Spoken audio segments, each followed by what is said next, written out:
शांति 18/1/1971। अव्यक्त बाप दादा मधुबन। अव्यक्त स्थिति द्वारा सेवा। अव्यक्त स्थिति द्वारा सेवा। आज आवाज से परे जाने का दिन रखा हुआ है, तो बाप दादा भी आवाज में कैसे आए? आवाज से परे रहने का अभ्यास बहुत आवश्यक है।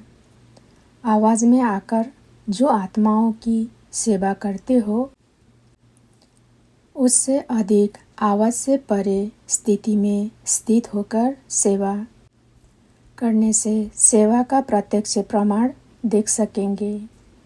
अपनी अव्यक्त स्थिति होने से अन्य आत्माओं को भी अव्यक्त स्थिति का 1 सेकंड में अनुभव कराया, तो वह प्रत्यक्ष फल स्वरूप आपके सम्मुख दिखाई देगा। आवाज से परे स्थिति में स्थित हो, फिर आवाज में आने से वह आवाज नहीं लगेगा, लेकिन उस आवाज में भी अव्यक्त वाइब्रेशन व प्रवाह किसी को भी बाप की तरफ आकर्षित करेगा। वह आवाज सुनते हुए उन्हों को आपकी अव्यक्त स्थिति का अनुभव होने लगेगा। जैसे इस साकार सृष्टि में छोटे बच्चे को लोरी देते हैं, वह भी आवाज होते हैं, लेकिन वह आवाज से परे ले जाने का साधन होता है। ऐसे ही अव्यक्त स्थिति में स्थित होकर आवाज में आओ, तो आवाज से परे स्थिति का अनुभव करा सकते हो। 1 सेकंड की अव्यक्त स्थिति का अनुभव आत्माओं को अविनाशी संबंध में जोड़ सकता है। ऐसा अटूट संबंध जुड़ जाता है तो जो माया भी उस अनुभवी आत्मा को हिला नहीं सकती। सिर्फ आवाज द्वारा प्रभावित हुई आत्माएं अनेक आवाज सुनने से आवागमन में आ जाती है, लेकिन अव्यक्त स्थिति में स्थित हुए आवाज द्वारा अनुभवी आत्माएं आवागमन से छूट जाती है। ऐसी आत्माओं के ऊपर किसी भी रूप का प्रभाव नहीं पड़ सकता। सदैव अपने को कंबाइंड समझ कंबाइंड रूप की सर्विस करो, अर्थात अव्यक्त स्थिति और फिर आवाज दोनों की कंबाइंड रूप की सर्विस वारिस बनाएगी। सिर्फ आवाज द्वारा सर्विस करने से प्रजा बनती जा रही है, तो अब सर्विस में नवीनता लाओ। किसी ने कहा, इस प्रकार की सर्विस करने का साधन कौन सा है?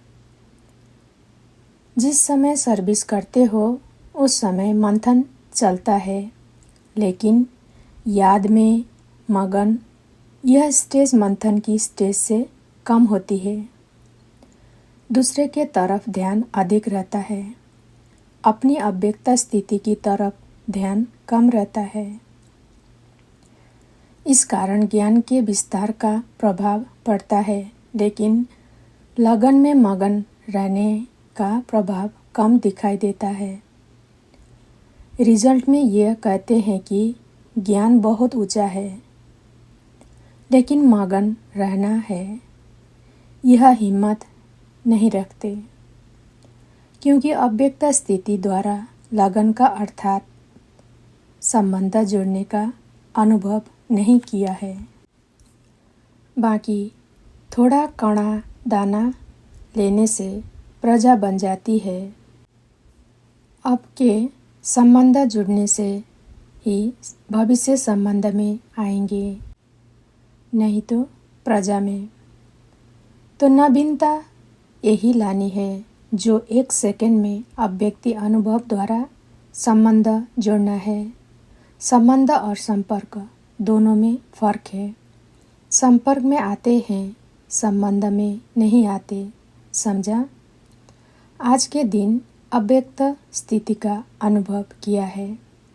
यही अनुभव सदा काल कायम रखते रहो तो औरों को भी अनुभव करा सकेंगे। आजकल वाणी और अन्य साधन अनेक प्रकार से अनेकों द्वारा आत्माओं को प्रभावित कर रहे हैं, लेकिन अनुभव सिवाय आप लोगों के अन्य कोई नहीं कर सकते हैं, ना करा सकते हैं। इसलिए आज के समय में यह अनुभव कराने की आवश्यकता है। सभी के अंदर अभिलाषा भी है, थोड़े समय में वह अनुभव करने के इच्छुक है, सुनने के इच्छुक नहीं है। अनुभव में स्थित रह, अनुभव कराओ।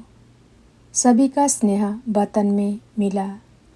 सुनाया था 3 प्रकार की याद और स्नेह वतन में पहुँची, वियोगी, योगी और स्नेही। तीनों ही रूप का याद प्यार बाप दादा को मिला। रिवाइज कोर्स के वर्ष भी समाप्त होते जा रहे हैं। वर्ष समाप्त होने से स्टूडेंट को अपनी रिजल्ट निकालनी होती है।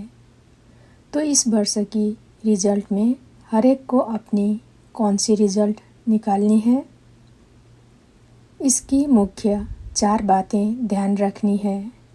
1. अपने में सर्व प्रकार की श्रेष्ठता कितनी है। 2. संपूर्णता में व सर्व के संबंध में समीपता कितनी आई है। और 3. अपने में व दूसरों के संबंध में संतुष्टता कहाँ तक आई है। और 4. अपने में शूरवीरता कहाँ तक आई है। यह 4 बातें अपने में चेक करनी है। आज के दिन अपने रिजल्ट को चेक करने का कर्तव्य पहले करना है। आज का दिवस सिर्फ स्मृति दिवस नहीं मनाना, लेकिन आज का दिवस सामर्थ्य बढ़ाने का दिवस मनाना। आज का दिवस स्थिति व स्टेज ट्रांसफ़र करने का दिवस समझो। जैसे आजकल ट्रांसपेरेंट चीज़ें अच्छी लगती है ना, वैसे अपने को भी इसी ट्रांसपेरेंट स्थिति में ट्रांसफ़र करना है। आज के दिन का महत्व समझा। ऐसे ट्रांसपेरेंट हो जाओ जो आपके शरीर के अंदर जो आत्मा विराजमान है वो स्पष्ट सभी को दिखाई दे। आपका आत्मिक स्वरूप उन्हों को अपने आत्मिक स्वरूप का साक्षात्कार कराए। इसको ही कहते हैं अव्यक्ति व आत्मिक स्थिति का अनुभव कराना। आज याद के यात्रा की रिजल्ट क्या थी? स्नेह स्वरूप थी या शक्ति स्वरूप थी? यह स्नेह भी शक्ति का वरदान प्राप्त कराता है। तो आज स्नेह का वरदान प्राप्त करने का दिवस है। एक होती है पुरुषार्थ से प्राप्ति, दूसरी होती है वरदान से प्राप्ति। तो आज का दिन पुरुषार्थ से शक्ति प्राप्त करने का नहीं, लेकिन स्नेह द्वारा शक्ति का वरदान प्राप्त करने का दिवस है। आज के दिन को विशेष वरदान का दिन समझना। स्नेह द्वारा कोई भी वरदाता से वर प्राप्त हो सकता है। समझा? पुरुषार्थ द्वारा नहीं, लेकिन स्नेह द्वारा। किसने कितना वरदान लिया है वो हर एक के ऊपर है, लेकिन स्नेह द्वारा सभी समीप आकर वरदान प्राप्त कर सकते हैं। वरदान के दिवस को जितना जो समझ सके उतना ही पा सकता है। कैच करने वाले की कमाल होती है। आज के वरदान दिवस पर जो जितना कैच कर सके उन्होंने उतना ही वरदान प्राप्त किया। जैसे पुरुषार्थ करते हो, एक बाप के सिवाय और कोई याद आकर्षित न करे, ऐसे आज का दिन सहज याद का अनुभव किया।